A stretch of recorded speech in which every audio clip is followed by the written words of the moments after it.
before the stars had names, before even the smallest grain of dust existed, there was only God there. No light, no darkness, yet in that silence, God was present, full of power, full of wisdom, and full of purpose. And then God chose to create. On day one, He created light. God spoke into the emptiness, "Let there be light." Once light bursts into existence, radiant, pure, and powerful, it pushes back the darkness, giving shape to what had been. Formless, God saw the light was good. He separated the dark from darkness. The light He called day, and the darkness He called night. And so the first day came to an end. On the second day, He created the sky. Above, He created the heavens. He stretched out the sky like the great canopy, separating the waters above from the waters below. The sky spread wide and endless, a place where clouds would one day drift and birds would soar. God looked upon the sky and saw that it was good, and evening came and morning followed. The second day. On the third day, God spoke again. He gathered the waters into one place, and dry land appeared. The water became the season, and the dry land He called the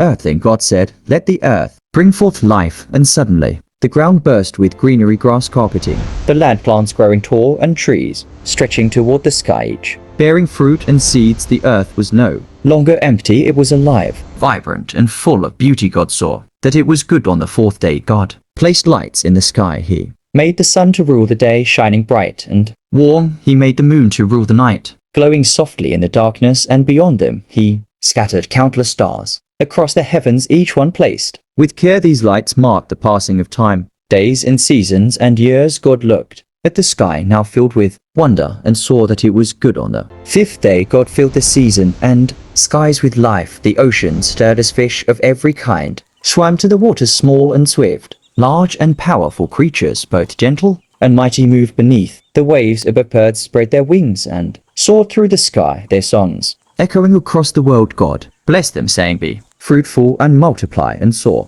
that it was good. On the sixth day, God created the animals on the land. Beasts roamed the fields, cattle grazed peacefully, and creatures of every kind filled the earth, each unique, each purposeful. But God was not finished. Then came a moment unlike any before. God said, "Let us make mankind in our image, in our likeness." And from the dust, from the ground, God formed a man carefully. Lovingly He shaped him. Then God breathed into him the breath of life, and then the man became a living being. His name was Adam. He opened his eyes and saw the world. For the first time, a world full of beauty, created just for him. God placed him in a garden called Eden, a place filled with trees, rivers, and peace. Adam was given a purpose to care for the earth, to tend the garden, and to live in harmony with creation. Yet God saw something more. It is not good for the man to be alone.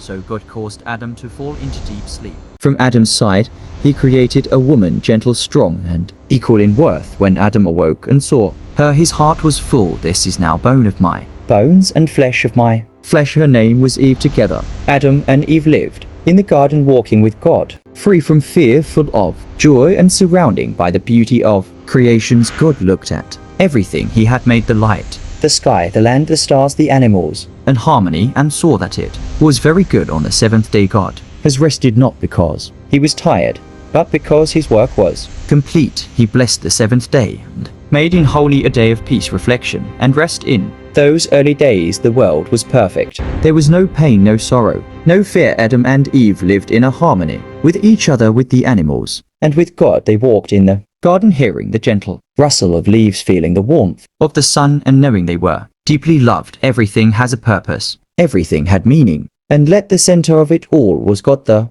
Creator, the giver of life, the source of all goodness. Through this is only the beginning. It is a story that still speaks. Today it reminds us that the world was created with intention, that life is a gift, and that humanity holds a special place in creation and above all. It tells us that from the very beginning, before anything existed, God has a plan, a purpose, and a deep love for the world He created.